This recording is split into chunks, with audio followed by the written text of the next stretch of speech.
porte-parole du PS qui s'est prêté à l'exercice.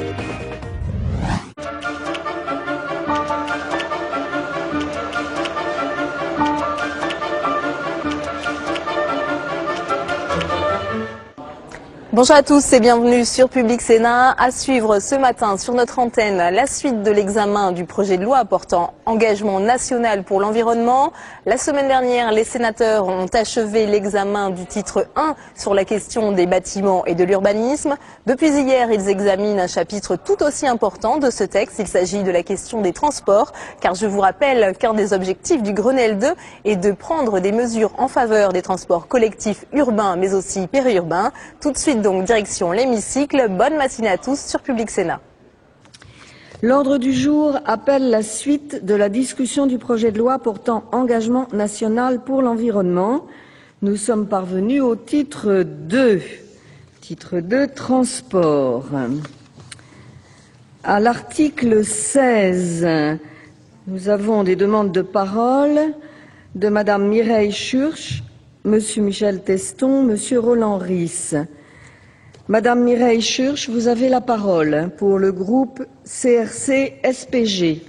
Merci Madame la Présidente. Monsieur le Ministre, mes chers collègues, l'examen de ce projet de loi engagement national pour l'environnement continue de se dérouler d'ailleurs dans des conditions difficiles qui ont déjà été dénoncées par certains de mes collègues.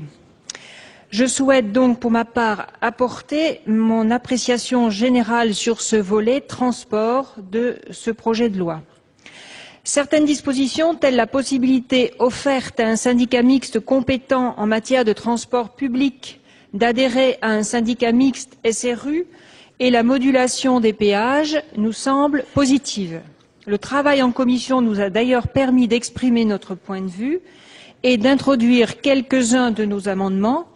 Je pense notamment à la notion de service régulier des transports, à l'amendement visant à limiter le transfert obligatoire aux seuls équipements situés sur les trottoirs adjacents aux voies empruntées par les transports en site propre et à la reconnaissance de l'organisation de services de mise à disposition des bicyclettes en libre service. Toutefois, à ce stade, je regrette que ce projet de loi crée des contraintes lourdes à la charge des collectivités territoriales et des particuliers, sans préservation de la maîtrise publique en termes d'expertise, de conseil et de contrôle, laissant ces pans entiers à la concurrence au détriment de la préservation de l'intérêt général. De plus, certains transferts de compétences laissent penser à une mise en œuvre insidieuse de la réforme des collectivités territoriales. Nous ne souhaitons pas une réforme avant l'heure et sommes favorables à l'intervention publique en matière d'autoportage. C'est ce qui motive notamment nos amendements au chapitre 1er de ce titre. En ce qui concerne les dispositions sur les investissements ferroviaires, alors qu'elles étaient détaillées dans la loi de programmation, elles sont absentes, curieusement absente dans ce projet de loi. Et c'est hors cadre parlementaire que Monsieur le Ministre nous a présenté un grand engagement national pour le fret ferroviaire auquel il consacre 7 milliards. En mars dernier, lors de l'examen du projet de loi Autorité de régulation de transport ferroviaire, j'avais proposé un emprunt national ou européen pour le fret ferroviaire en rappelant le caractère d'intérêt général de son développement. J'avais insisté sur la nécessité de sa maîtrise publique, l'importance du maintien du trafic de wagons isolés dans la SNCF et bien sûr l'intérêt environnemental. Je suis donc attentive à ce plan fret en ce qu'il prévoit le financement des infrastructures ferroviaires, mais je regrette que les conditions de son financement et les échéances restent floues. Ceci étant, l'efficacité de ce plan qui prévoit la suppression rapide de 70% du trafic isolé par la SNCF m'interpelle. En effet, une telle suppression risque d'enclencher un cercle vicieux néfaste aux chargeurs, aux activités de la SNCF, au report modal et très néfaste au maillage territorial. Aujourd'hui, les opérateurs ferroviaires de proximité sont rares et n'ont pas prouvé à ce jour leur efficacité par rapport à la SNCF. Une disparition brutale du wagon isolé de la SNCF, alors qu'on est seulement au stade de l'émergence de ces opérateurs, se traduirait par un report de 1 à 2 millions de camions supplémentaires par an sur la route, avec le risque avéré et certain d'un non-retour du chargeur sur le fret ferroviaire. Ceci va donc à contresens de l'objectif environnemental de report modal de la route vers le rail. De plus, le wagon isolé représente quand même le tiers du chiffre d'affaires de fret SNCF. L'arrêt de cette activité aura nécessairement des effets sur le personnel. Je crains une privatisation rapide par la création de filiales de fret spécialisées avec à la clé la suppression de près de 4 600 emplois. D'autre part, si le développement des autoroutes ferroviaires est bienvenu, il doit être mis en relation avec la réalité actuelle.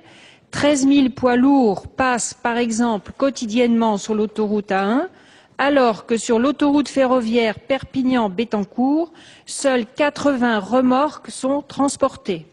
Il y a donc à revoir les coûts réels du transport routier et notamment des poids lourds. L'usure de la chaussée pour un poids lourd correspond à 600 véhicules de particuliers. Nous sommes donc pour la modulation de péage, mais nous pensons qu'il faut aller plus loin et ouvrir la voie à l'internalisation à terme des coûts externes. C'est le sens de nos amendements aux mesures relatives au péage autoroutier. À ce propos, je m'interroge sur les conséquences de la mise en place des télépéages automatiques et l'accès aux fichiers électroniques des cartes grises par les sociétés concessionnaires d'autoroutes. N'est-ce pas là une source de suppression de l'activité manuelle de la perception des péages?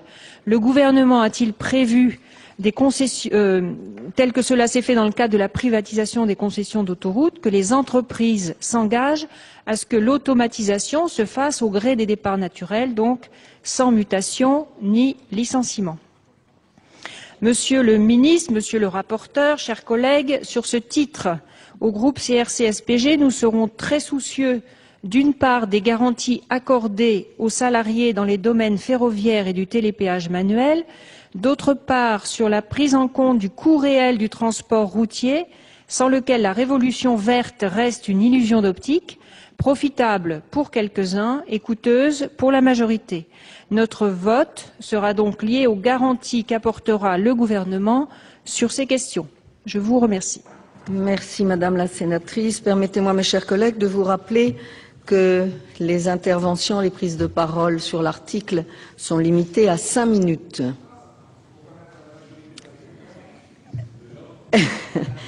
La parole est à Monsieur Michel Teston. Merci Madame la Présidente, Monsieur le Ministre, chers collègues. Nous entamons l'examen du titre 2, regroupant les articles relatifs au transport. Avant d'entrer dans le vif du sujet, je souhaite formuler quelques remarques générales sur la politique des transports telle qu'elle ressort des dispositions dont nous allons débattre. Les sénateurs socialistes ont soutenu le projet de loi du Grenelle 1, car il leur est apparu que ses objectifs étaient parfaitement consensuels et que, même si le texte n'allait pas toujours assez loin, il contenait des avancées notables en matière de transport notamment. Pour ne citer que 2 exemples, je ferai référence aux objectifs de développement des modes de transport de marchandises alternatifs à la route et de réduction des émissions de gaz à effet de serre. Un certain nombre de nos propositions ont en outre été prises en compte. Le Grenelle 1 a donc suscité un réel espoir et notre groupe attendait beaucoup du second texte portant engagement national pour l'environnement. Qu'en est-il s'agissant du volet relatif au transport? Eh bien, si certaines dispositions du titre 2 constituent des avancées, il n'en demeure pas moins que le contenu du texte est assez décevant par rapport aux attentes suscitées par le Grenelle 1. Quelles sont les avancées? En premier lieu, notre groupe salue l'inscription dans le texte de dispositions relatives à l'autopartage. Ce mode de déplacement a toujours été promu par le groupe socialiste, avec en particulier l'heureuse initiative qu'a constituée la proposition de loi de Roland Ries. Deuxième avancée, l'évolution des compétences des autorités organisatrices de transport qui devrait améliorer la coordination des compétences en matière de transport urbain. La troisième avancée, il s'agit d'un nouvel article et la possibilité de donner aux autorités organisatrices de transport d'instituer une taxe forfaitaire sur le produit de la valorisation des terrains et immeubles bâtis en vue de la réalisation d'infrastructures de transport collectif en site propre. Cela devrait permettre aux collectivités de trouver d'autres modes de financement que les 2,5 milliards d'euros promis par l'État, dont seulement 800 millions ont été programmés. Je rappelle que les besoins de financement pour les TCSP sont estimés à 40 milliards d'euros, dont 26 pour l'Île-de-France, à l'horizon 2020. Si le texte contient des mesures en matière de transport urbain, toutes les autres activités du ferroviaire, pourtant un des éléments phares du Grenelle 1, sont quasiment absentes de ce projet de loi. Comment ne pas évoquer le plan fret, avec sa réorganisation du transport des wagons isolés, qui n'encourage pas le report modal, bien au contraire. J'y reviendrai à l'article 22. Compte tenu de ces remarques et conscient de la nécessité de développer une politique des transports plus respectueuse de l'environnement, le groupe socialiste vous proposera divers amendements de nature à améliorer le dispositif actuel.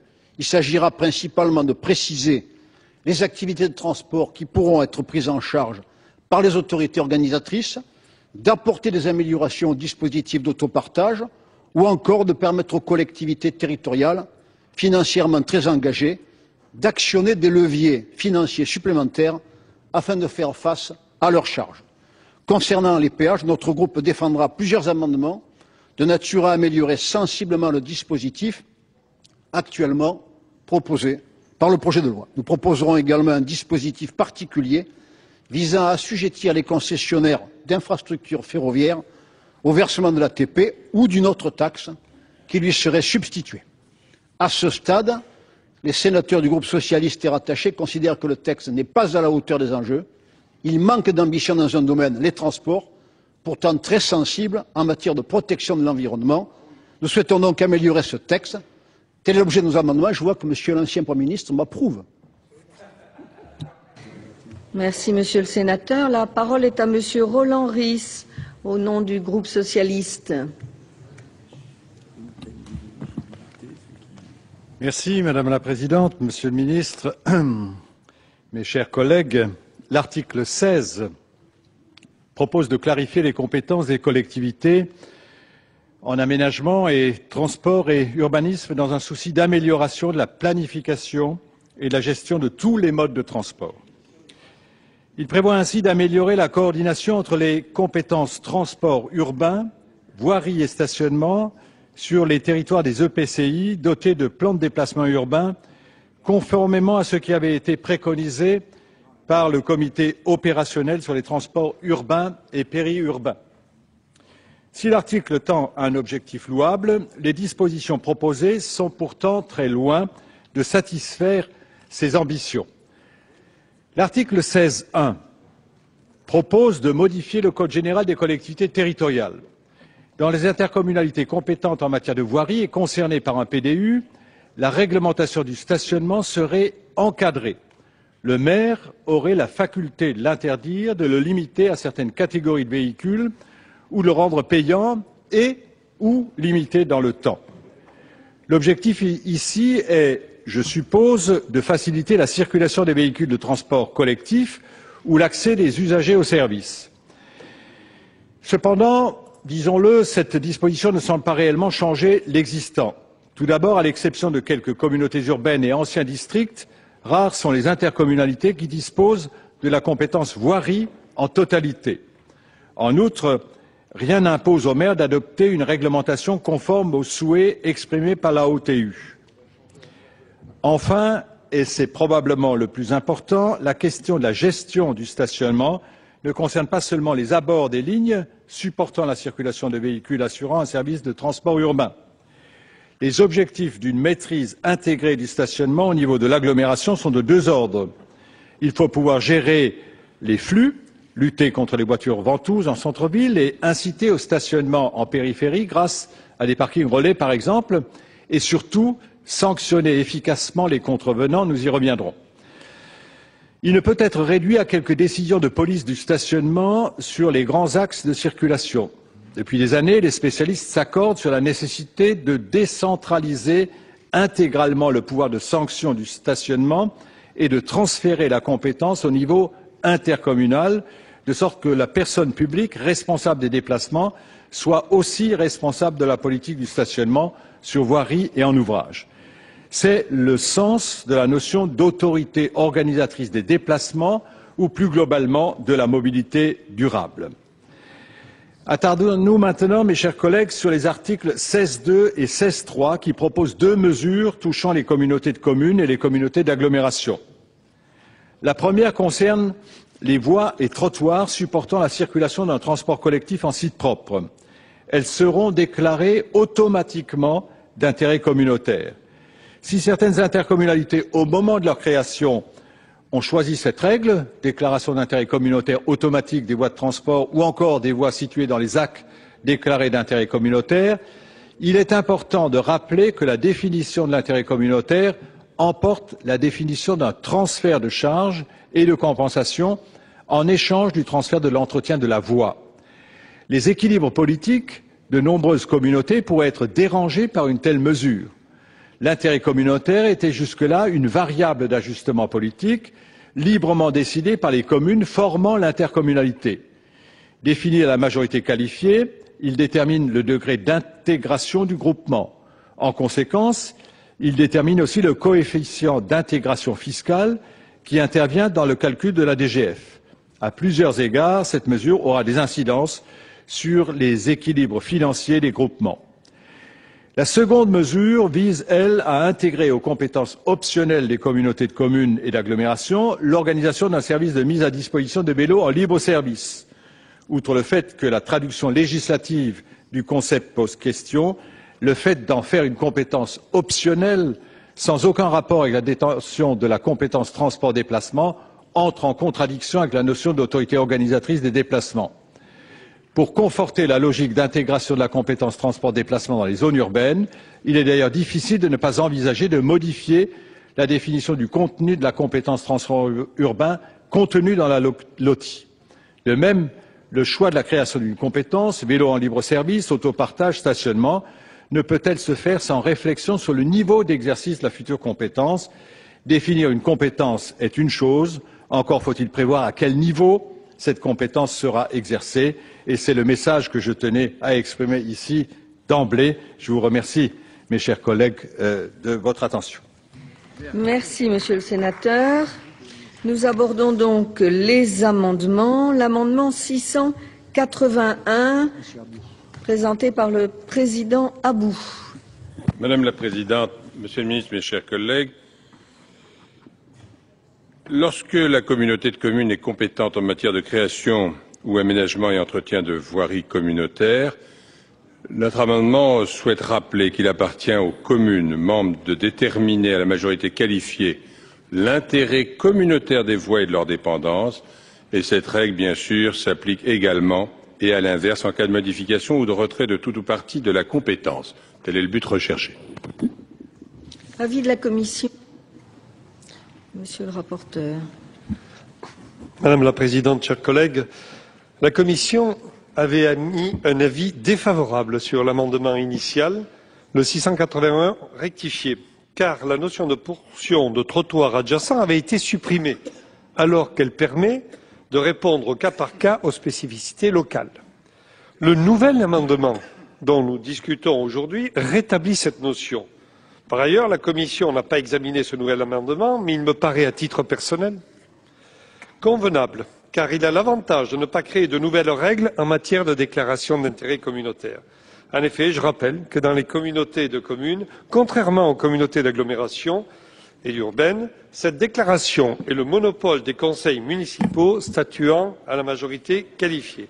À titre personnel, donc, avis favorable. Avis du gouvernement, Monsieur le Ministre. Sagesse.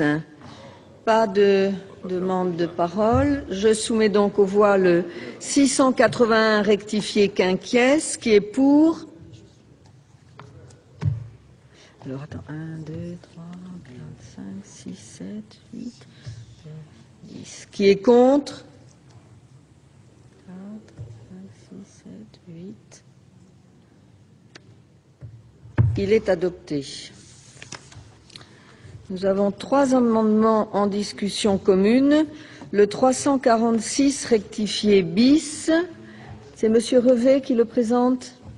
Oui, Madame la Présidente, Monsieur le Ministre, mes chers collègues, il s'agit du transfert de la compétence voirie aux communautés urbaines sur leur territoire. Le département ne pouvant s'opposer que par une délibération motivée, la réforme territoriale doit aborder ce sujet, notamment dans le cadre de création de métropoles et de l'assouplissement des modalités de délégation de compétences. C'est l'objet de cet amendement. Très bien. C'est Madame Schurch qui présente le 442, qui est identique.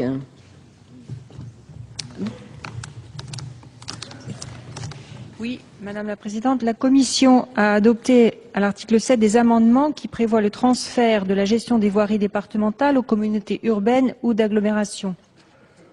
D'aucuns diront qu'il s'agit d'une invitation à signer des conventions, mais le refus pour le département de déléguer sa compétence en matière de voirie nécessite tout de même une délibération motivée.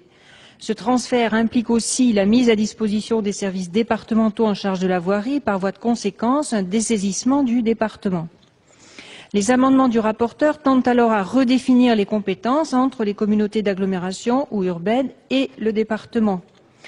Bien sûr, nous ne supputons pas d'arrière-pensée particulière dans la rédaction de cet article 16 et ne contestons pas qu'il soit important d'assurer une gestion intégrée des transports en commun en site propre. Il nous semble prématuré de redéfinir dans le cadre de ce projet de loi les compétences des collectivités territoriales sans avoir eu préalablement le débat sur la réforme des collectivités territoriales. C'est anticiper les débats parlementaires sur cette question. C'est pourquoi je demande la suppression du 2e ter nouveau et du 3e c de l'article 16 qui conduisent à transférer à la communauté urbaine ou à la communauté d'agglomération l'exercice de compétences du département en matière de voirie, classement, déclassement, plan d'alignement, coordination des travaux affectant le sol, le sous-sol, en dehors des agglomérations. Bien. Le 455 rectifié tombe. Je demande donc à la Commission son avis sur les 2 amendements qui viennent d'être présentés. Monsieur le rapporteur. Madame la Présidente, chers collègues. Il est tout à fait possible qu'effectivement, nous rentrions dans le vif du sujet sur la réforme des collectivités territoriales prochainement. Pour autant, comme je l'ai déjà dit, n'ayons pas peur.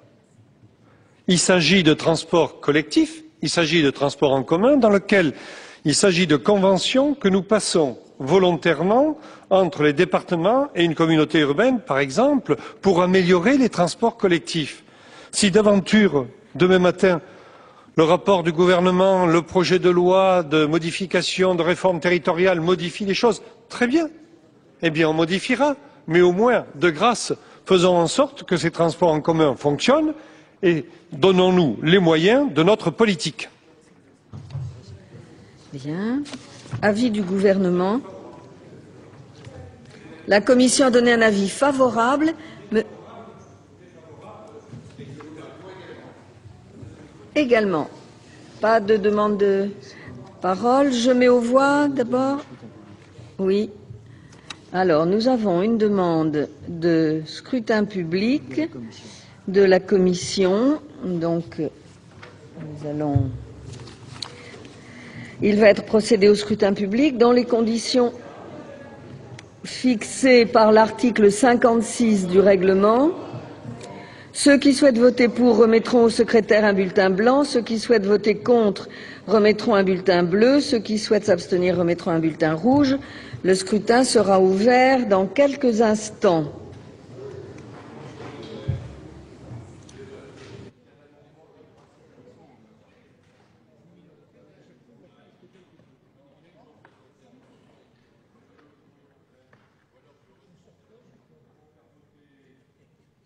Le scrutin est ouvert.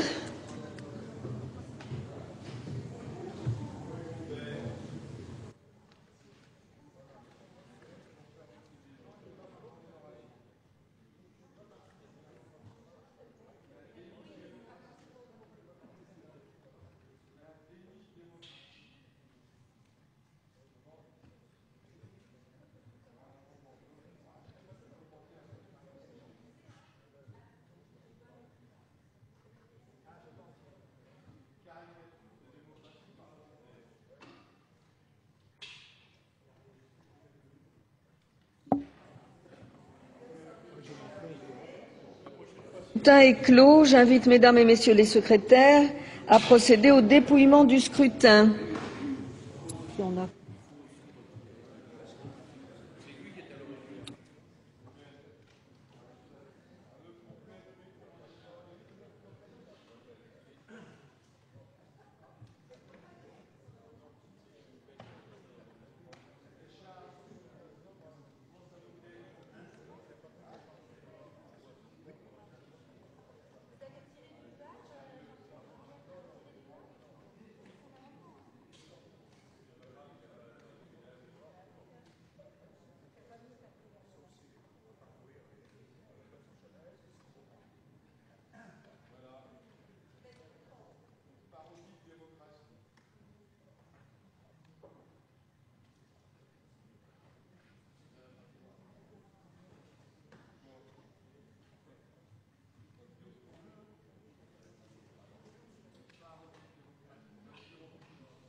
Alors, résultat du scrutin numéro 217 sur les amendements 346 rectifié bis et 442. Nombre de votants 323. Nombre de suffrages exprimés 323. Majorité absolue des suffrages exprimés 162.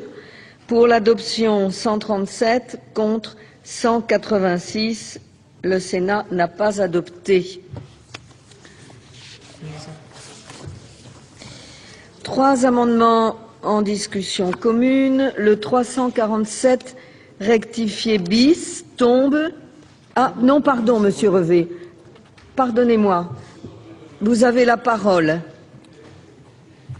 Merci, Madame la Présidente, Monsieur le Ministre, mes chers collègues. C'est la même motivation que l'amendement précédent, à savoir que dès lors qu'il va y avoir bientôt une réforme territoriale et une redéfinition des compétences, il paraîtrait assez légitime que l'ensemble des nouvelles dispositions puissent être examinées à cette occasion. C'est l'objet de cet amendement que je présente au nom de M. Duluard, comme le précédent, et de M. Leroy.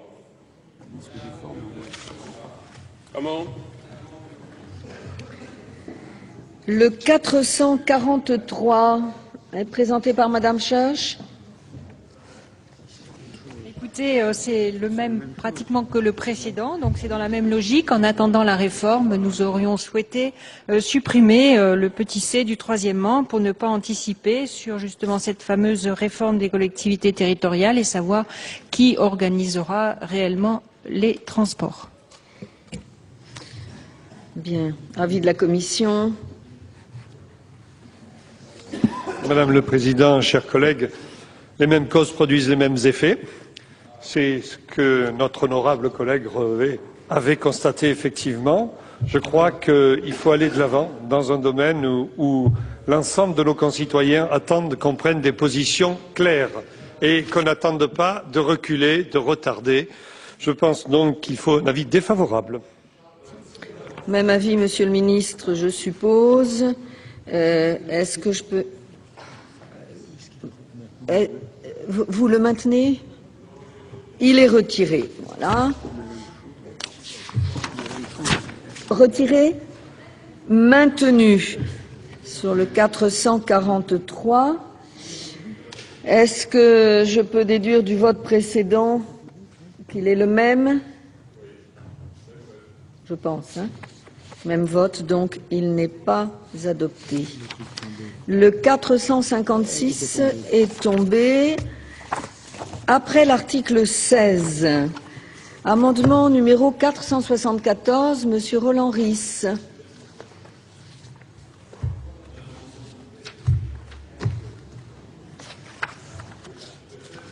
Madame la Présidente, Monsieur le Ministre, mes chers collègues, si j'ai décidé de présenter et de défendre cet amendement, c'est parce que la situation actuelle du stationnement payant en milieu urbain notamment n'est satisfaisante pour personne.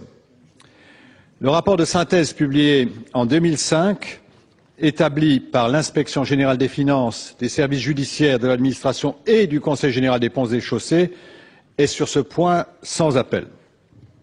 Il est dit dans ce rapport que la verbalisation du stationnement payant est, je cite, inefficace, obsolète, peu transparente et la chaîne de traitement des amendes reflète l'absence de politique de stationnement payant.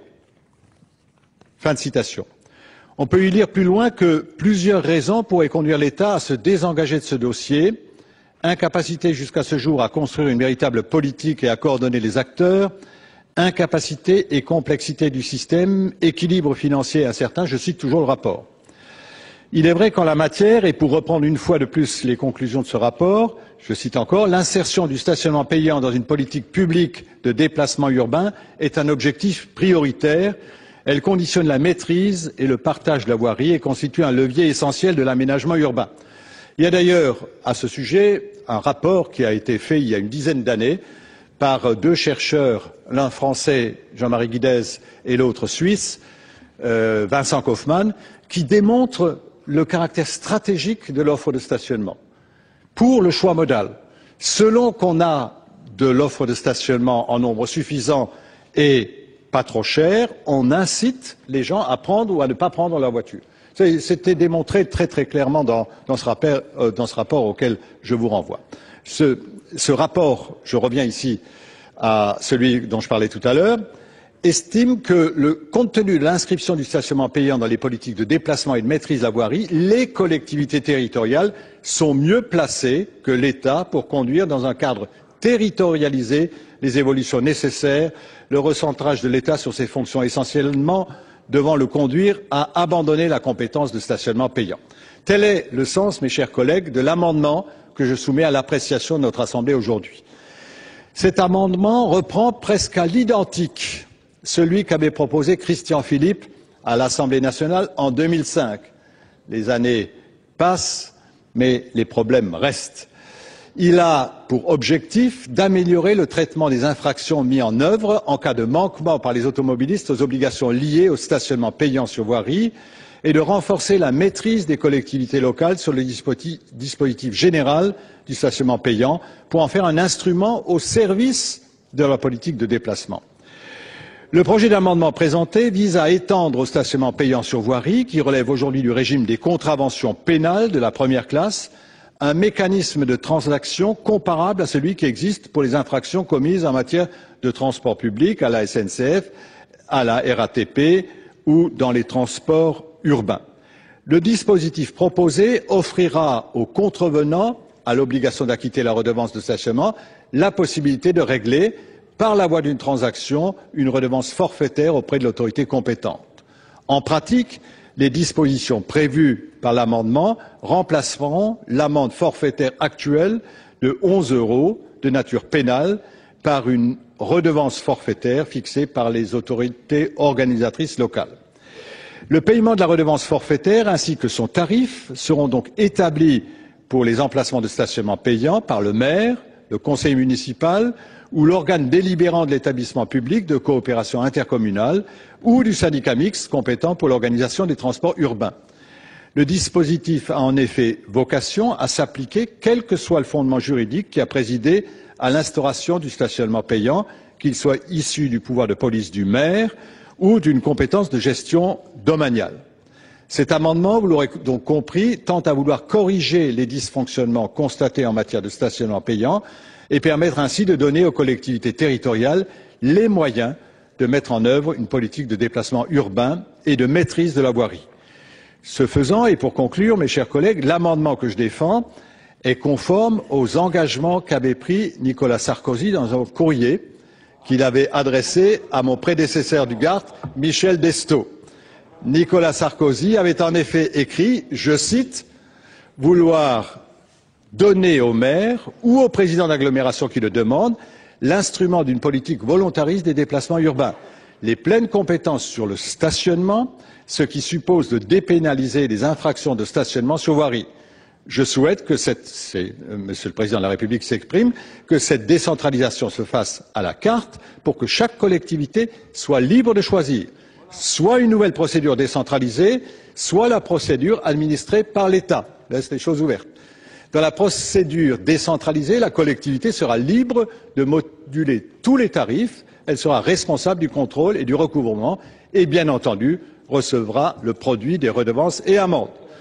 Je serais donc surpris, mes chers collègues, que vous ne nous rejoigniez pas sur cette voie, dans la mesure où cet amendement reprend l'essentiel des engagements que le Président de la République avait faits à l'occasion de sa campagne électorale. Merci de respecter cet engagement. Avis de la Commission.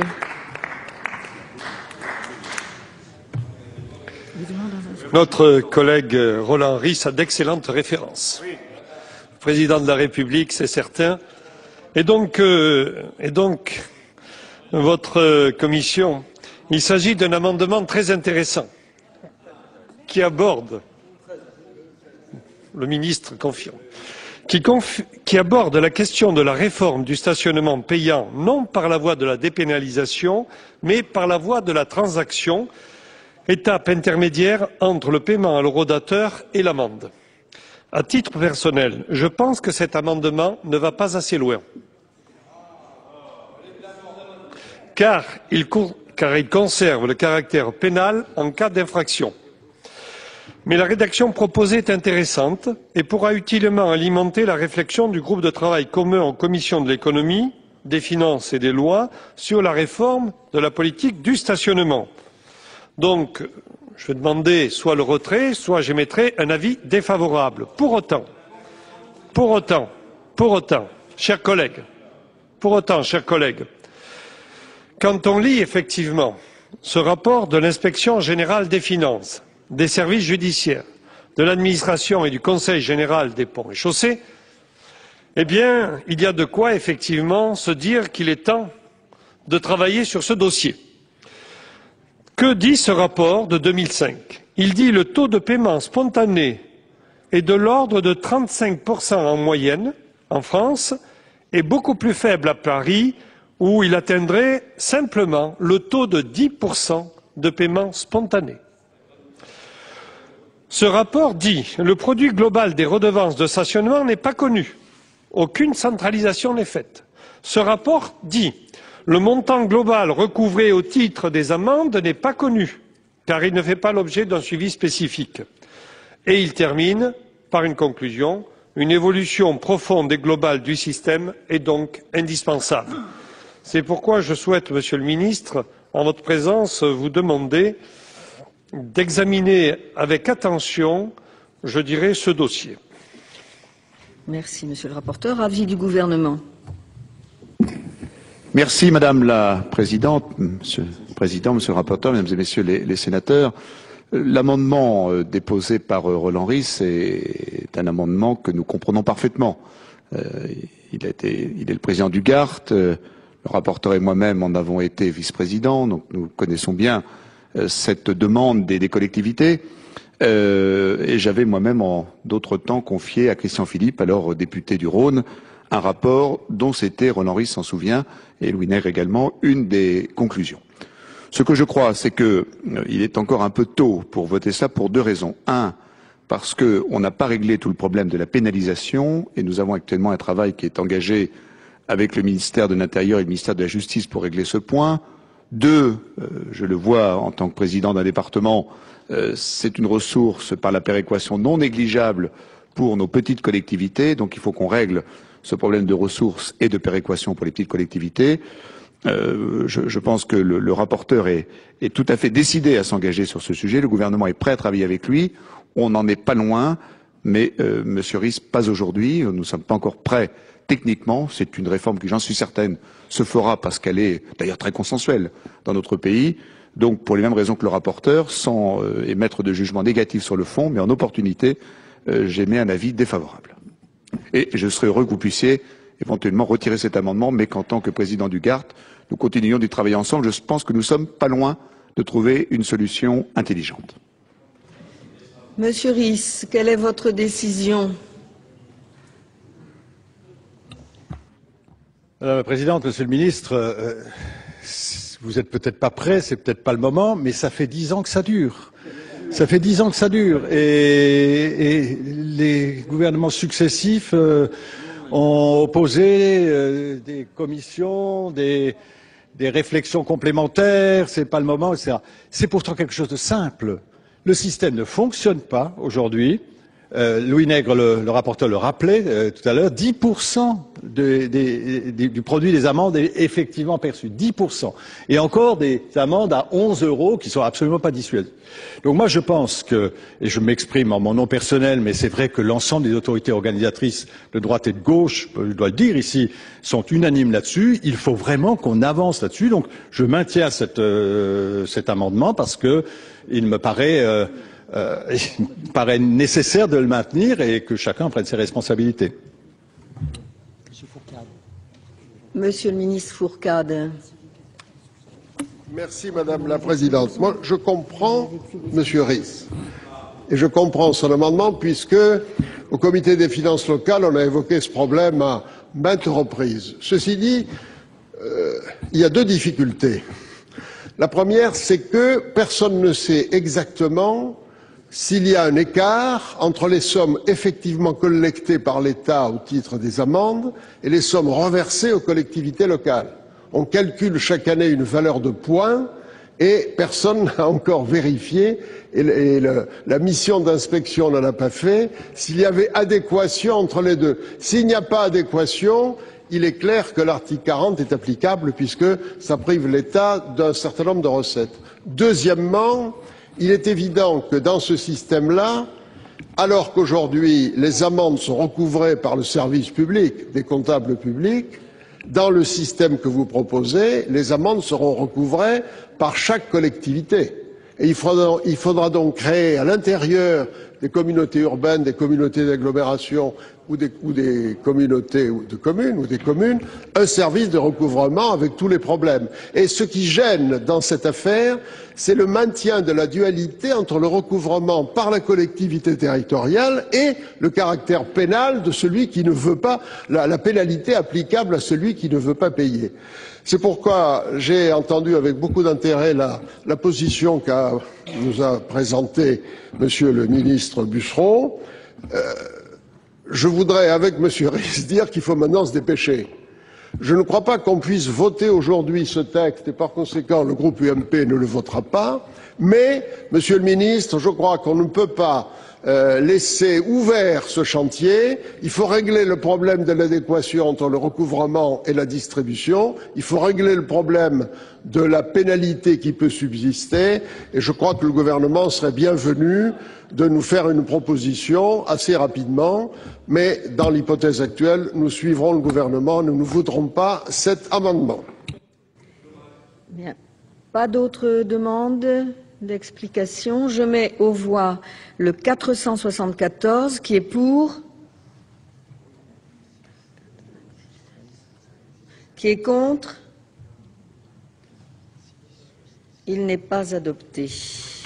Après l'article 16, le 683, c'est Monsieur Lise qui le présente.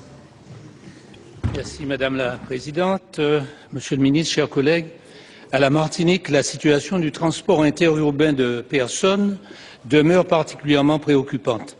En dépit, il faut le dire, des efforts considérables réalisés par le département et la région dans ce domaine, notamment en matière d'infrastructures.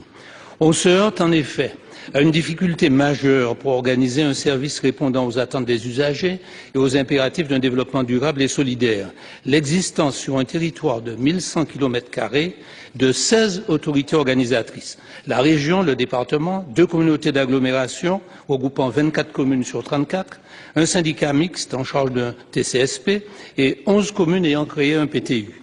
Il en résulte un conflit de compétences et un manque de cohérence dans les politiques menées, source de difficultés, d'inefficacité, d'inégalités en termes d'aménagement du territoire et de répartition des ressources, mais aussi de nuisances environnementales.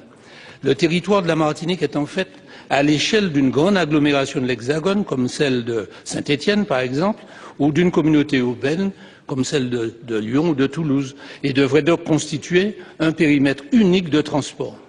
Il s'agit donc par cet amendement, et sur la base des dispositions de l'article 73, alinéa 3 de la Constitution, d'habiliter le Conseil général de la Martinique à instaurer un tel périmètre unique de transport. Celui-ci sera géré par une autorité unique établie dans le cadre d'une concertation locale associant toutes les collectivités ayant actuellement une compétence en ce domaine, ainsi que les représentants des transporteurs et des usagers. Une telle demande d'habilitation a déjà fait l'objet de 2 délibérations adoptées à l'unanimité par les conseillers généraux réunis en assemblée plénière en novembre 2007 et en juin 2008. Le Conseil général a suivi strictement la procédure prévue par la loi organique du 21 février 2007. Il a sollicité l'avis des conseils consultatifs avant transmission au Premier ministre et aux représentants de l'État, lequel, il faut le souligner, n'a pas déféré la délibération devant le Conseil d'État. La demande n'a cependant jusqu'ici pas abouti.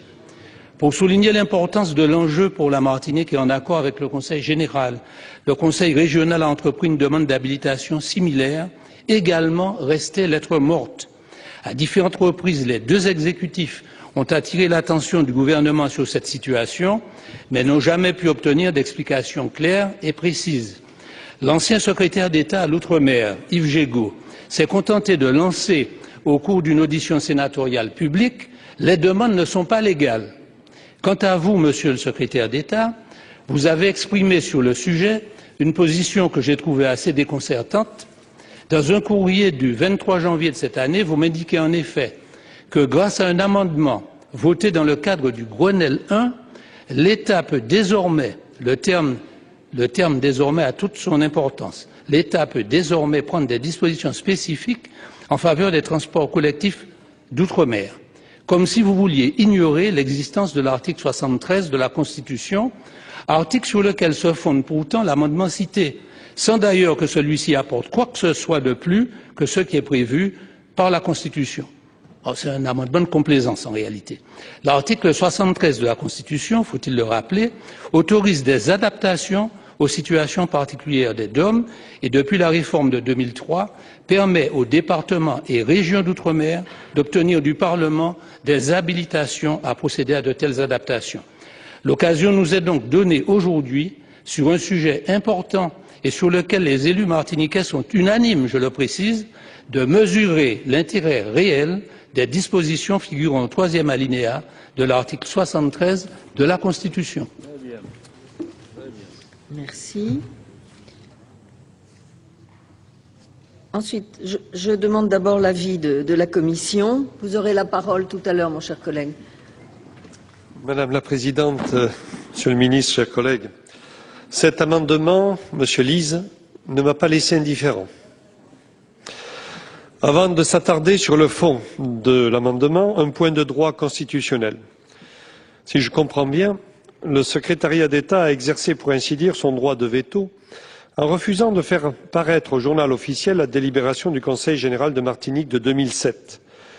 À cette occasion, je ne peux que citer le rapport de la mission commune d'information du Sénat sur la situation des départements d'outre-mer présidés par notre collègue M. Éric Doligé. La mission tient à rappeler avec force, et vous serez d'accord avec ça, que la loi organique du 21 février 2007 ne prévoit que l'exercice d'un contrôle de légalité des délibérations prises par les conseils généraux et régionaux d'outre-mer en application de l'article 73 de la Constitution. Elle n'autorise aucunement le gouvernement à exercer un contrôle d'opportunité sur ces délibérations. Voilà ce que disait la mission. Sur le fond, on ne peut qu'être favorable sur le principe de créer un périmètre unique de transport et une autorité organisatrice de transport unique, car il n'est pas acceptable, en effet, de conserver 16 AOT sur un territoire grand comme un cinquième d'un département métropolitain. Toutefois, l'amendement ne détermine pas qui de la région ou du département sera l'AOT, alors que la procédure d'expérimentation prévue expressément par l'article 73 de la Constitution nécessite cette précision. Par conséquent, j'ai mis un avis défavorable, tout en souhaitant que l'on trouve rapidement une solution à cette situation peu satisfaisante. Et je me retourne, Monsieur Lise, peut-être vers Monsieur le Ministre. Avis défavorable. Avis du gouvernement, Monsieur le Ministre. Madame la Présidente, le gouvernement émet le même avis à partir du moment où l'ensemble des collectivités concernant Martinique ne nous ont pas donné le même sentiment sur cette affaire, et en particulier pas l'agglomération de Fort-de-France. Et on ne peut pas, dans un département, faire quelque chose en jouant le Conseil général contre l'agglomération. Les uns et les autres, d'ailleurs, n'étant pas dans la majorité présidentielle, nous sommes encore plus à l'aise pour dire que le gouvernement suit le rapporteur ou s'en remet à la sagesse de la Haute Assemblée. Alors, Monsieur Larcher, vous aviez demandé la parole. Madame la Présidente, Monsieur le Secrétaire d'État, mes chers collègues, je voulais tout de suite rappeler à Monsieur le rapporteur que c'est bien Serge Larcher qui est président de la mission commune d'information sur les départements d'outre-mer. Et je l'invite tout de suite à lire le rapport, pas seulement la partie concernant le transport, mais tout l'ensemble du rapport. Je souhaite ici soutenir l'amendement déposé par mon collègue Claude Lise. L'organisation des transports collectifs urbains et interurbains constitue un véritable enjeu de développement durable pour la Martinique. Compte tenu de l'exiguïté du territoire et de la croissance de son parc automobile, le réseau routier est aujourd'hui saturé. Les initiatives des collectivités locales en matière de transport collectif ont conduit à des améliorations notables, mais il est certain que l'enchevêtrement de compétences entre les différentes autorités organisatrices de transport nuit à l'efficacité de l'action publique. Dans les départements d'outre-mer, les compétences en matière de transport sont en effet réparties entre les conseils généraux, les conseils régionaux, les communes, enfin, et leurs groupements. Afin de rationaliser la répartition des compétences et d'optimiser l'action publique, il paraît donc utile qu'une autorité unique soit mise en place sur un périmètre unique de transport. C'est une des évidences qui ressort des analyses de la mission d'information que j'ai moi-même présidée sur la situation des départements d'outre-mer. C'est même une des propositions de cette mission dont les conclusions ont été adoptées de manière très consensuelle. De plus, l'amendement présenté par mon collègue ne fait que reprendre les demandes de conseil général transmises par 2 fois au gouvernement. Mais malgré certaines promesses, aucune suite n'a été donnée à sa demande.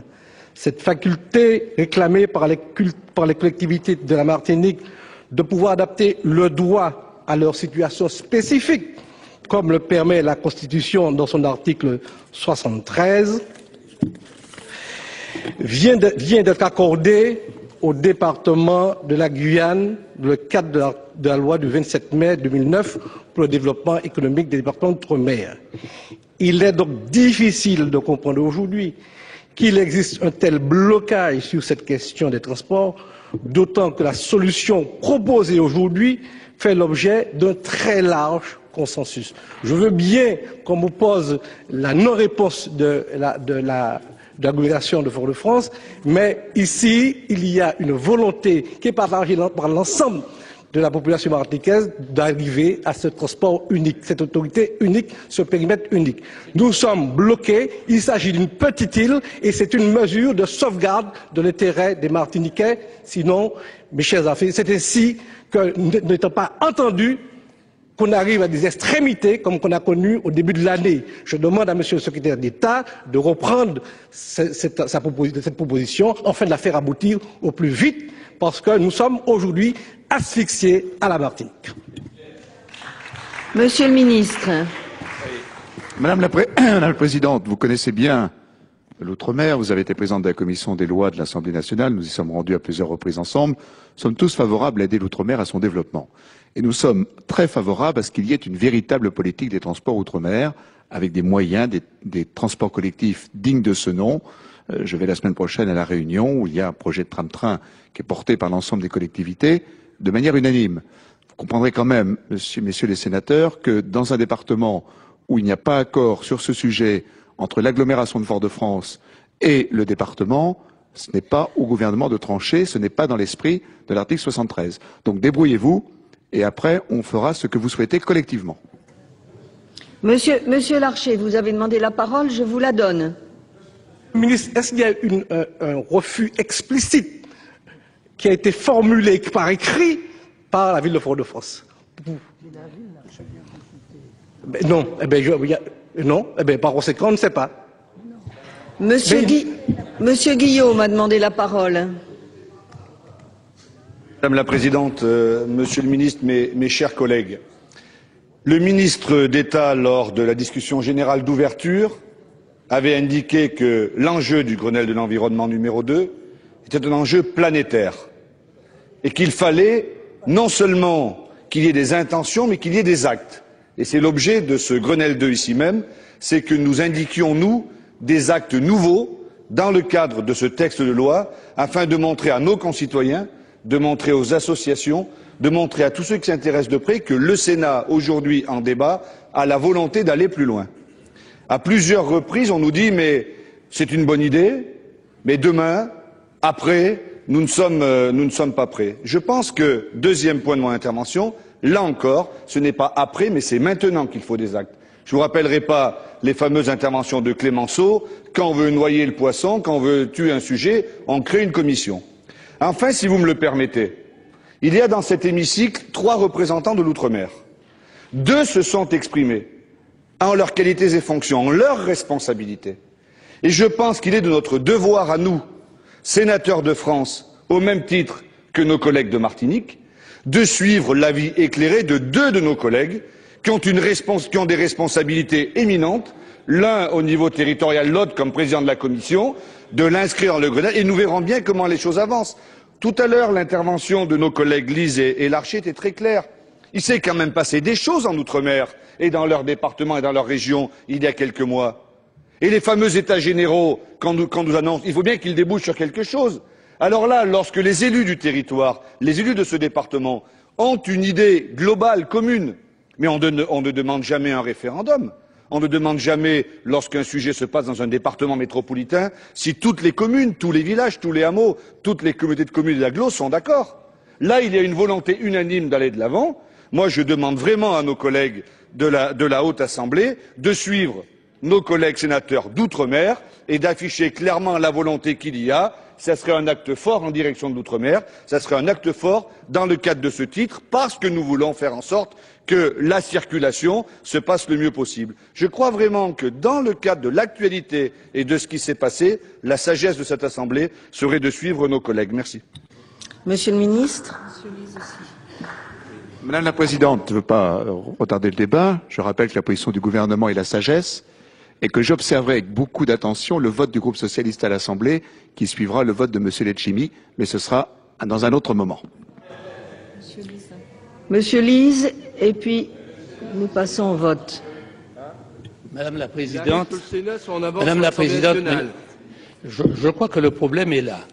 Le maire de Fort-de-France était précédemment président de la communauté d'agglos. Je suis assez étonné de voir le gouvernement essayer d'arbitrer des conflits locaux entre élus de gauche. Mais je veux vous signaler, Monsieur le Ministre, que depuis mars 2008, la présidence de la communauté d'agglo a changé. Premièrement, donc il s'agit d'un ami politique très proche de ma formation politique qui est à l'heure actuelle à la tête de l'agglo, premièrement. Deuxièmement, sur un point simplement de droit, la loi organique du 21 février 2007 ne prévoit absolument pas la consultation des communautés d'agglo. Nous avons suivi une procédure qui est prévue dans une loi organique, on l'a suivie de manière stricte et nous avons envoyé des délibérations. Nous pourrions d'ailleurs attaquer le fait que délibérément le gouvernement n'a pas publié au journal officiel une délibération. Il n'avait pas le droit de ne pas publier au journal officiel. Par conséquent, on se rend bien compte que dans cette affaire, il y a réellement un point de vue très politicien que je suis obligé de dénoncer. On essaie d'arbitrer entre deux composantes qui, malheureusement actuellement, ont quelques problèmes au pays. Mais je veux d'ailleurs, pour terminer, vous dire également que les élus proches de M. Letchimy ont voté au Conseil général et par 2 fois, puisque nous avons eu l'unanimité sur la question qui est soulevée aujourd'hui. Oui, Monsieur le Président. Madame la Présidente, Monsieur le Ministre, mes chers collègues, je crois que c'était rappelé par notre collègue Guillaume, ou le ministre d'État, bien sûr avec votre soutien, Monsieur le Secrétaire d'État, qui avait une prise en compte de l'environnement sur l'ensemble de notre planète. Et j'ai bien entendu les arguments de notre rapporteur qui révélaient un problème local. Autrement, je crois que nous n'avons pas à nous opposer à cette proposition. Et Monsieur le Ministre a invité notre Assemblée à la sagesse. Pour l'expérience que j'ai, Monsieur le Ministre, la sagesse va plutôt vers une tendance favorable à l'amendement. Monsieur le Ministre, vous vouliez ajouter... Non? Très bien. Donc, je mets aux voix l'amendement 683, qui est pour...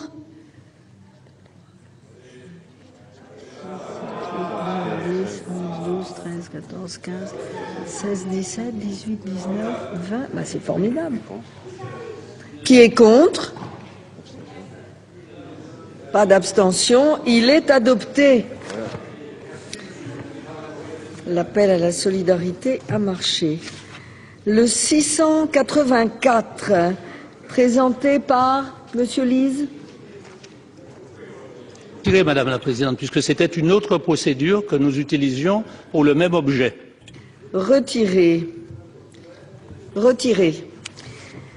Le 686, c'est Monsieur Ries ou Monsieur Teston? Monsieur Ries.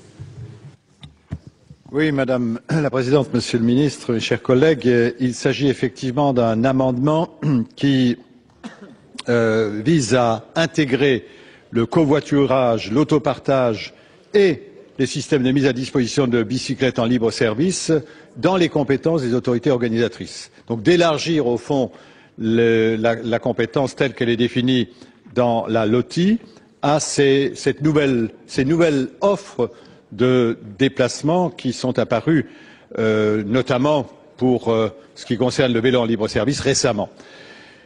C'est une position qui me paraît être une position de bon sens, qui devrait permettre notamment de, je dirais, armer les autorités organisatrices contre les recours en abus de pouvoir qui pourraient venir de particuliers ou d'associations qui ne seraient pas d'accord avec la mise en place de ces dispositifs. On sait bien aujourd'hui que les autorités organisatrices, à partir du moment où elles ont la responsabilité du service public de transport dans sa diversité, doivent pouvoir avoir l'ensemble de la boîte à outils dans laquelle elles puiseront pour, je dirais, privilégier tel mode ou tel autre en fonction des zones de pertinence des différents modes.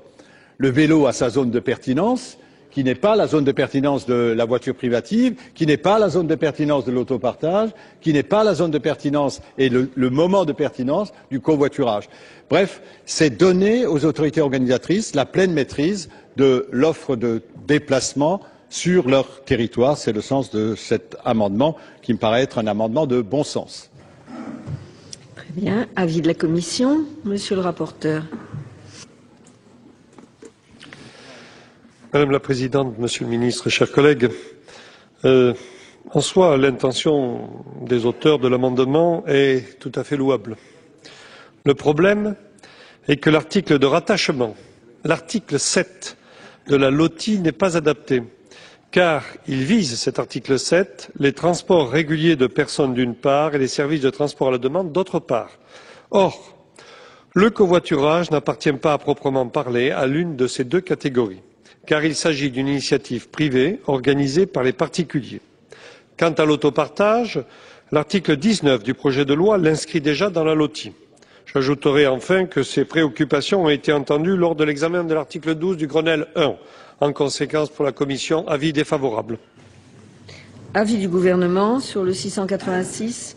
Oui, Madame la Présidente, je voudrais demander à Roland Ries de retirer parce que je crois qu'avec cet amendement, on se tire une balle dans le pied et qu'on complique les politiques qu'il souhaite mener, que je pense, sur tous les bancs de la Haute Assemblée, nous souhaitons mener. Nous sommes tous favorables au covoiturage, à l'autopartage, toutes nos collectivités prennent des initiatives, la bicyclette bien sûr, mais à partir du moment, Monsieur le Sénateur Ries, où vous reliez cela à l'article 7 de la LOTI, comme vient de l'indiquer le rapporteur, vous obligez à des inscriptions au registre de transporteurs, enfin vous obligez à toute une série de mesures, de démarches réglementaires qui peuvent compliquer, y compris la mise en œuvre par une communauté d'agglomération, une communauté urbaine, de ces politiques. Donc je comprends tout à fait votre intention, je la partage, nous la partageons tous, mais le rattachement que vous faites à l'article 7 va ennuyer beaucoup de collectivités pour mettre en œuvre ces politiques, et donc je pense qu'il faut mieux le retirer et que nous regardions avec vous d'ici la lecture ou une autre lecture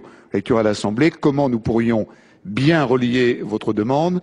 Là, je pense que vous allez créer des complications pour le faire. C'est la raison pour laquelle je vous demande le retrait, partageant votre objectif naturellement. Monsieur Ries.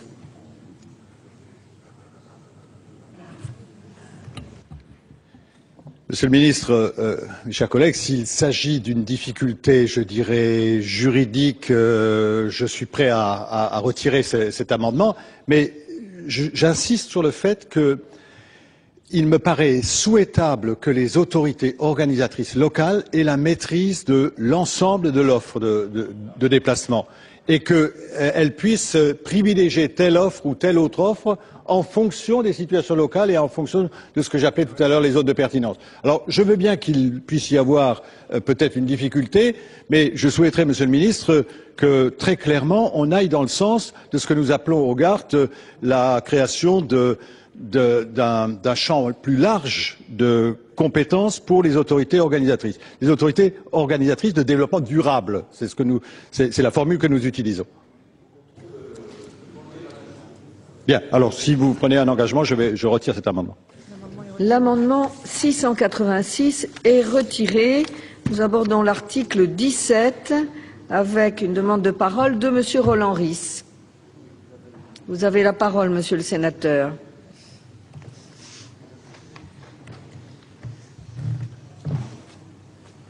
Merci Madame la Présidente, Monsieur le Ministre, mes chers collègues. L'article 17 prévoit donc d'étendre la possibilité d'avoir recours à la procédure d'extrême urgence du Code de l'expropriation pour les projets de tramway ou de transport en commun en site propre. La décision serait prise par un arrêté préfectoral. Il s'agit donc de permettre la prise de possession rapide des terrains non bâtis situés sur les emprises des ouvrages, moyennant le paiement d'une indemnité provisionnelle au moins égale au prix déterminé par les domaines. Cette disposition vise à réduire les délais de procédure et à améliorer la maîtrise foncière pour les opérations. Elle permet ainsi de satisfaire certains besoins urgents pour le désenclavement des quartiers prioritaires. Tous ceux qui ont eu en charge des projets de transport en commun en site propre savent combien ces procédures retardent la réalisation de ces projets. Et je dois dire qu'en tant que président du Gard et maire de la ville de Strasbourg, je voudrais souligner l'intérêt qu'auront les collectivités à la mise en place de ce dispositif qui devrait faciliter, accélérer, je dirais, la mise en œuvre de leur projet. À Strasbourg, par exemple, certaines extensions du réseau de tramway prévues à notre SCOT, on appelle ça le SCOTER chez nous, nécessitent l'activation de procédures, en particulier les prolongements d'un certain nombre de lignes, mais aussi de lignes BHNS, bus à haut niveau de service. Mais je pourrais citer d'autres exemples, chers à notre rapporteur, par exemple, la ligne numéro 1 du syndicat intercommunal des transports publics de Cannes a besoin, elle aussi, du dispositif sur certains segments du tracé à l'ouest du périmètre des transports urbains. À Nîmes, plusieurs expropriations sont envisagées dans le cadre du projet de la ligne 2, transport collectif en site propre, qui doit être mis en service fin 2013. Si on n'y prête pas attention, ce ne sera pas possible. À Nice, Côte d'Azur, cette procédure pourrait concerner l'extension de la ligne T1 du tramway de Pont-Michel à la Trinité sur la branche rive droite du tramway, T2B sur Saint-Laurent-du-Var et Cagnes-sur-Mer. Monsieur le rapporteur, Cagnes-sur-Mer. Et sur la branche du tramway remontant dans la plaine du Var, T3 de Saint-Augustin à Langostière. Mais il y a d'autres projets qui sont concernés, celui du Grand Besançon, Brest Métropole Océane, agglomération Tourangelle. Bref, il y a une attente et je pense que cet article devrait permettre d'avancer dans ce sens. Alors, je sais bien que le point de départ, ça a été le projet de débranchement vers Clichy-Montfermeil du tramway Aulnay-Bondy, mais c'est un projet parmi d'autres. C'est la raison pour laquelle j'ai souhaité faire référence à ces autres projets et je crois que les autorités organisatrices sont très demanderesses d'un dispositif de ce genre qui leur facilite les choses et qui permet d'accélérer la réalisation des projets. Je n'ai donc pas d'objection sur cet article 17. Y a-t-il d'autres demandes de parole? Il n'y en a pas. Je mets aux voix l'article 17. Qui est pour? Contre? Il est adopté. Article 18. Demande de parole de Monsieur Roland Ries. C'est un festival. Madame la Présidente, Monsieur le Ministre, l'article 18 prévoit la possibilité pour un syndicat mixte compétent en matière de transport public d'adhérer à un syndicat mixte de coordination communément appelé syndicat mixte SRU. Cette possibilité est également offerte aux établissements publics de coopération intercommunale qui ont transféré leurs compétences transport. Les syndicats mixtes SRU ont pour mission première de permettre une coopération entre les autorités organisatrices, les départements et les régions, dans un objectif de meilleure intégration des systèmes. Ils ont en matière de transport la capacité de regrouper plusieurs périmètres de transport urbain et peuvent par exemple recouvrir l'ensemble du périmètre départemental ou régional. En outre, ils ont pour compétence obligatoire de coordonner les services organisés, de mettre en place un système d'information à l'intention des usagers et de rechercher la création d'une tarification coordonnée et des titres de transport uniques ou unifiés. Je ne peux donc qu'admettre que les syndicats mixtes SRU disposent des moyens nécessaires pour répondre aux enjeux de cette intermodalité. Pour autant, on peut quand même s'interroger sur la complexification que ce dispositif apportera au monde des transports. Dans les rares territoires où cette faculté pourra être utilisée, la compétence transport urbain est déjà déléguée par les AOTU à des syndicats mixtes classiques qui pourront ainsi déléguer eux-mêmes une partie de leurs compétences au gré des compromis locaux. L'article 18 vient donc s'ajouter encore aux délégations déjà possibles, sauf à corriger à la marge le statut de ces syndicats mixtes SRU pour les limiter à des fonctions de coordination et d'information. Il y a peut-être un risque de démembrement de la compétence transport dans les zones les plus urbanisées. En ce sens, j'espère que le remède aujourd'hui proposé ne sera pas pire que le mal qu'il est supposé guérir. D'autant que ces syndicats mixtes de coordination n'ont pas aujourd'hui le succès escompté, probablement à cause des délégations en cascade proposées ces dernières années. Le législateur devrait peut-être alors se poser la question de la nature même du dispositif des syndicats mixtes SRU. C'est le message que je voulais exprimer ici, mais bien entendu, nous sommes favorables à cet article.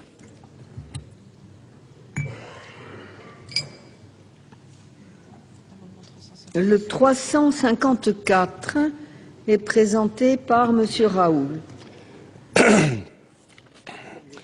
Oui, Madame la Présidente, Monsieur le rapporteur, Monsieur le Ministre, cet amendement est un amendement de précision sur un amendement qui avait déjà été voté dans un autre texte et qui se rapporte donc à la création de ces fameux syndicats mixtes d'envergure régionale et auxquels le président et sénateur Percheron tiennent énormément. Et pour ne pas rendre ce texte un peu précaire, nous vous proposons de transformer l'expression transport urbain en transport public, par les mots transport public, de telle manière qu'on ait bien dans ces syndicats mixtes des organisations donc de transport urbain et interurbain, c'est-à-dire ceux qui sont présidés par gérés par les départements. J'ai bien compris les quelques, on va dire, précautions que mon collègue Roland Ries a exposées précédemment. Mais je peux vous dire en tous les cas que dans le Nord-Pas-de-Calais, il y a une volonté politique au sens noble du terme pour créer ce syndicat mixte. Je rappelle quand même que dans certains secteurs, vous avez du rural et du urbain. Le même élève peut très bien prendre un car qui, lui, sera financé par le département, ensuite monter à la gare dans un train plus ou moins géré par la région et arrivant dans la ville-centre, devoir prendre un autre billet pour prendre le tramway de Valenciennes, et donc avec une autre organisation. Ça veut dire que sur le même trajet scolaire, eh bien, le même élève doit prendre 3 tickets, doit s'organiser pour aller, je dirais, remplir des dossiers, et tout ça avec des tarifs évidemment totalement différents. Et je ne suis pas sûr que d'ailleurs le car venant du petit village pour aller jusqu'à la gare permette d'arriver à l'heure pour prendre le train, parce qu'il arrivera que le train il passe 2 minutes avant. Et je passe sur les 1001 difficultés quand on voit les parents d'élèves à la rentrée faire le tour de toutes ces structures, les unes après les autres. On est vraiment désespéré de la France. Et la parole de Mirabeau qui disait que la France, à la veille de la Révolution, c'est un agrégat constitué de peuples désunis, ben j'ai le regret de dire que dans les transports, on en est encore là. Merci, Monsieur le Sénateur. Avis de la Commission. Madame la Présidente, Monsieur le Ministre, chers collègues, je répondrai d'abord à Roland Ries qu'il ne faut pas qu'il s'inquiète autant de démembrement de ces transports en commun, au moment même où dans le texte de loi que l'on présente aujourd'hui, vous avez la possibilité pour les EPCI qui ont transféré leurs compétences transport d'adhérer à ces mêmes syndicats, ce qui montre bien la volonté justement d'unir les forces, de travailler en commun pour arriver aux résultats qui nous importent tous. Donc, dans l'amendement de notre collègue Percheron, la raison d'être des syndicats mixtes SRU est de coordonner effectivement l'offre de services des autorités organisatrices de transport sur un territoire. Par conséquent, s'il existe dans certains départements des syndicats mixtes dédiés au transport périurbain ou interurbain qui souhaitent adhérer au syndicat mixte SRU, il est légitime de remplacer l'expression trop restrictive de transport urbain par celle plus souple de transport public. Avis favorable de la Commission. Ah, bravo. Avis du gouvernement. Madame la Présidente, le gouvernement est naturellement très favorable à cet amendement et je dirais à M. Raoult, sans citer Mirabeau, que nous fêtons cette semaine en Charente-Maritime le 10e anniversaire, d'un syndicat mixte comprenant la région, le département, toutes les communautés d'agglomération qui, depuis 10 ans, a créé un titre de transport unique qui s'appelle Passe-Partout, comme le célèbre personnage de Fort Boyard, et que donc ce sont des politiques dont nous voyons tous la légitimité et que nous soutenons. Alors, je mets aux voix l'amendement.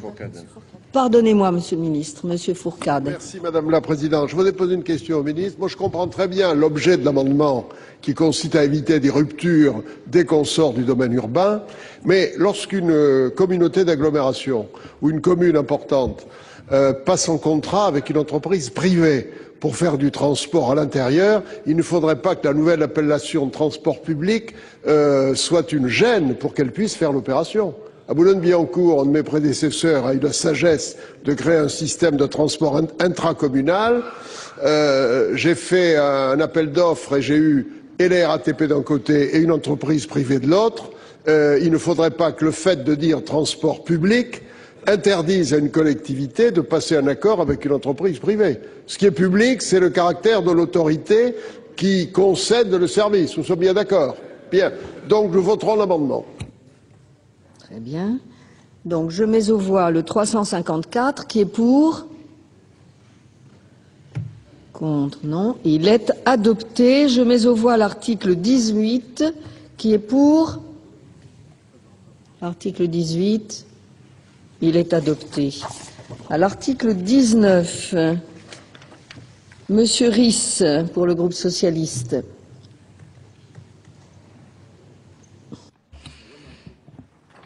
Merci Madame la Présidente, Monsieur le Ministre, mes chers collègues. Comment ne pas se réjouir de voir le gouvernement reprendre les dispositions essentielles de la proposition de loi que j'avais soumise à la Haute Assemblée le 11 mai 2006 et qui avait été votée, rappelons-nous, à l'unanimité. Cette proposition de loi était malheureusement restée en instance et n'avait pas passé à l'Assemblée nationale. Elle va donc être intégrée pour l'essentiel dans notre projet de loi. Je voudrais rappeler tout d'abord que l'autopartage consiste pour une société ou une association à mettre une flotte d'automobiles à la disposition d'abonnés ou de porteurs de parts de la société pour de courtes durées, n'excédant en général pas les 24 heures, à distinguer donc du covoiturage. L'autopartage constitue donc une forme particulière de location et se différencie nettement du covoiturage qui consiste, lui, à regrouper pour un même trajet des passagers dans une voiture privative. Donc de mieux remplir les véhicules en circulation, d'en faire, si on veut, des mini-transports en commun. Chacun sait que dans toute voiture en circulation, il y a en général 4 places, parfois davantage, et qu'en moyenne, chaque voiture qui circule dans ce pays a 1,2 personnes à bord. Donc, en montant simplement à 2, à 3, on a autant de voitures en circulation en moins. L'autopartage, quant à lui, part du constat du gaspillage de la ressource automobile. Il a en effet été établi que les automobiles sont utilisées en moyenne en France pendant seulement 8% de leur durée de vie, ce qui veut dire que pendant 92% de leur durée de vie, elles ne servent à rien. Et non seulement elles ne servent à rien, mais elles encombrent l'espace. Elles encombrent la voirie, il faut leur construire des parkings, des garages, bref. Oui, mais en réalité, la statistique est là. 8% du temps de vie est utile. 92% du temps de vie est inutile, entre guillemets. Donc cette situation entraîne gaspillage économique, environnemental et humain. Le fait pour les consommateurs d'immobiliser, autre argument, leur capital dans une automobile qui n'est utilisée que de façon très marginale par rapport aux possibilités techniques constitue à l'évidence une allocation sous-optimale des ressources des ménages. En outre, le consommateur peine à calculer le coût de l'utilisation de son automobile. Celui-ci, nous le savons tous, ne se résume en effet pas au coût immédiat du carburant, mais devrait prendre en compte l'amortissement du véhicule, sa maintenance et le coût de son stationnement, justement, et de son assurance.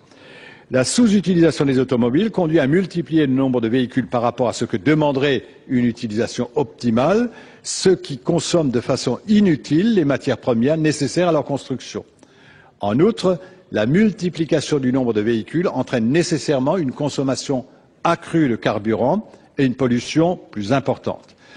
En définitive, la possession par un consommateur d'une automobile l'incite à utiliser ce mode de transport dans des situations où d'autres modes seraient plus performants sur le plan de l'intérêt général, transport en commun, taxi, déplacement à pied, à vélo, etc. La multiplication du nombre de voitures particulières, qui pour l'essentiel de leur durée de vie sont immobilisées en stationnement, est très consommatrice d'espace, ce qui conduit à dégrader la qualité de l'environnement urbain. Il va presque sans dire que cette perte d'espace se fait également au détriment des autres modes de transport de surface. En ce sens, vous l'aurez compris, mes chers collègues, la logique de l'autopartage est donc de réserver à l'automobile les seuls déplacements pour lesquels ce mode de transport est le plus adapté, le plus pertinent. Cette activité ne s'inscrit pas en concurrence des autres modes de transport. L'autopartage aboutit au contraire à les renforcer.